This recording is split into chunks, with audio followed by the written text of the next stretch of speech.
Hello everyone, this is Vanshika and welcome back to my channel. Today we are going to explore a very beautiful concept called Dasyam, becoming a servant of the Supreme Lord. In this video, we will understand how true devotion is shown through service and how became the greatest example of selfless devotion. So stay tuned till the end because this video can completely change your thinking about devotion and life. Dashyam, becoming a servant of the Supreme Lord.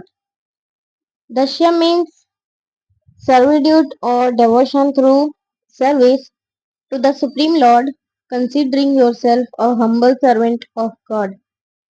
It means दस्यम का मतलब होता है भगवान का सेवक बनना, यानी आप अपने आप को भगवान का दास मानकर उनकी सेवा करना. Just like servant. When we begin to know the Supreme Lord as a person, we develop a relationship with Him, and without expecting anything in return, we begin to experience a heartfelt desire to serve Him. Lord Krishna explains this in Bhagavad Gita to Arjun. Such a service, even if insignificant, can protect us from the most dangerous type of fear. It means जब हम भगवान को एक व्यक्ति की तरह समझने लगते हैं तो हमारा उनसे एक रिश्ता बन जाता है. जब हम बिना किसी स्वार्थ के उनकी सेवा करते हैं तो हमारे अंदर अपने आप सेवा करने की भावना आ जाती है. जैसे भगवान श्री कृष्ण ने भगवत गीता में बताया है, छोटी सी सेवा भी हमें बड़े डर से बचा सकती है. इन शॉर्ट, जब हम भगवान को अपना मानकर बिना किसी स्वार्थ के उनकी सेवा करते हैं तो हमारे मन में सच्ची भक्ति पैदा होती है. छोटी सी सेवा भी हमें बड़े डर और परेशानियों से बचा सकती है. A wonderful example of the Shyam is found in the epic Ramayana, when Hanuman engages his life and extraordinary service of the Lord. It means दस्यम का एक सुंदर उदाहरण रामायण में मिलता है, जहां हनुमान अपना पूरा जीवन भगवान की सेवा में लगा देते हैं.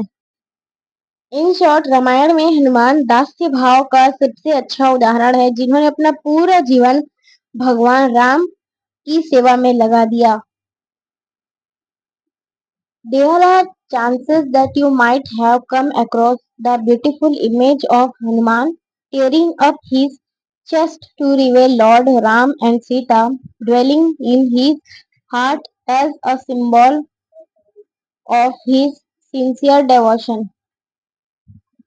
It means आपने हनुमान जी की तस्वीर देखी होगी जिसमें वे अपना सीना चीर कर दिखाते हैं कि उनके हाथ में, यानी कि उनके दिल में लॉर्ड राम और माता सीता है, यानी कि श्री राम और माता सीता है. उनकी सच्ची भक्ति का प्रतीक है. इन शॉर्ट, हनुमान जी ने अपना सीना चीर कर भगवान राम और सीता जी का जो दिखाया है ना, दिखाना, वही उनकी सच्ची भक्ति और गहरी भक्ति का प्रतीक है. As the story goes, when Ravan kidnaps Sita, it was Hanuman who leaps across the mighty ocean to find her out. Later he asks Ravan to release Sita but is being refused. Ferocious with refusal, Hanuman goes on a rampage and kills around 80,000 demons and commander of Ravan's army. Hanuman sets fire to the entire city and leaps back to the mainland with the news of Mother Sita. It means जब रावण माता सीता का जब रावण माता सीता का हरण करता था, तब हनुमान जी समुद्र पार करके उन्हें ढूंढते हैं.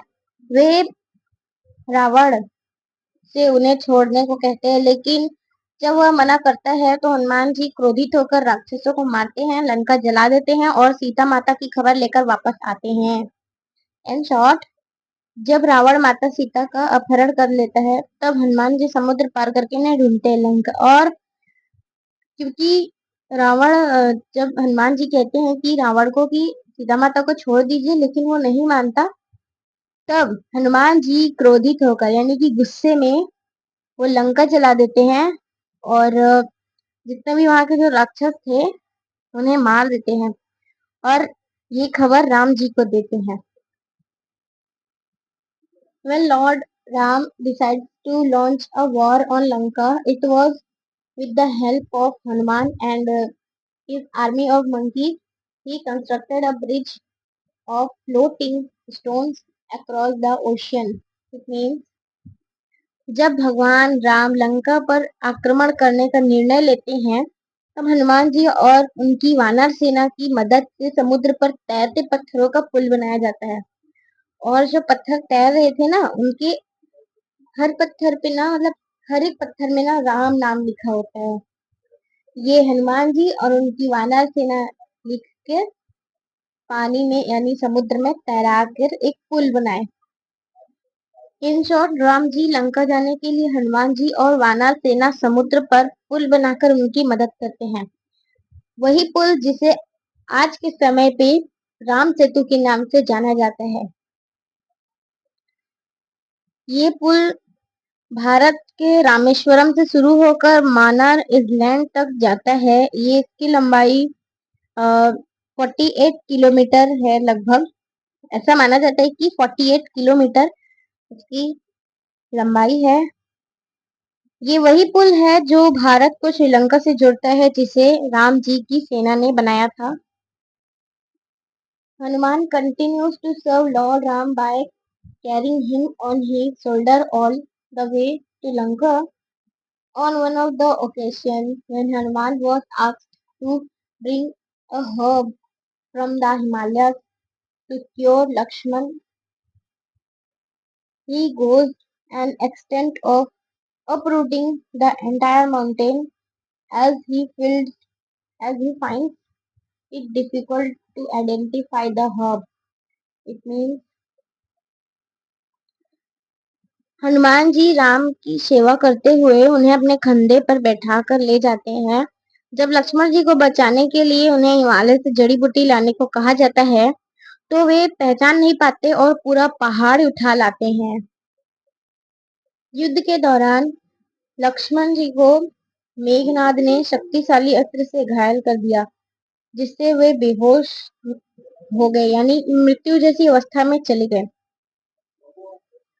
और फिर हनुमान जी ने द्रोणगिरी माउंटेन, जिसे गंधमादन पर्वत भी कहा जाता है, वो उसे उठाकर लाए, क्योंकि उन्हें सही जड़ी बूटी को संजीवनी भी कहा जाता है, उसकी पहचान नहीं आई, इसलिए वह पूरा पहाड़ उठा लाए। Hanuman uses all his talents to the fullest capacity in the serve the Supreme Lord. Similarly, no matter how small our contribution may seem, we should do our best in serving the Lord. It means Hanuman ji अपनी सभी क्षमताओं का पूरा उपयोग भगवान की सेवा में करते हैं। उसी तरह हमारी सेवा छोटी हो या बड़ी, हमें हमेशा अपना सर्वश्रेष्ठ देना चाहिए। इस पूरे टॉपिक दश्यम becoming a servant of the supreme lord से हमें ये समझ आता है कि सच्ची भक्ति सिर्फ भगवान का नाम लेने या पूजा करने में ही नहीं होती, बल्कि उनकी निस्वार्थ सेवा करने में भी होती है। हनुमान हमें यह सिखाते हैं कि सच्चा भक्त अपनी पूरी शक्ति, समय और जीवन भगवान की सेवा में समर्पित कर देता है। जब हम बिना किसी स्वार्थ और अहंकार के सेवा करते हैं, तब हमारे अंदर सच्चा प्रेम और भक्ति अपने आप उत्पन्न होती है। चाहे हमारी सेवा छोटी हो या बड़ी, अगर वह सच्चे दिल से की जाए तो वह सबसे महत्वपूर्ण होती है।